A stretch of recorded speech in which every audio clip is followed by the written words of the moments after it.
দোস্তানা করো মানুষ কোরআনের সাথে, তুমি বেঁচে যাবে কঠিন রিমান্ড ভয়ঙ্কর কবরে।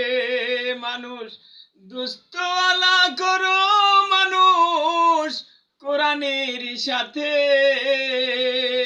তুমি বেঁচে যাবে কঠিন রিমান্ড ভয়ঙ্কর কবরে। এ কোরআন সাফায়ত করিবে তোমায় কঠিন হাসুর মাঠে, যদি কোরআন দেখে তোমায় জাহান্নামে যেতে।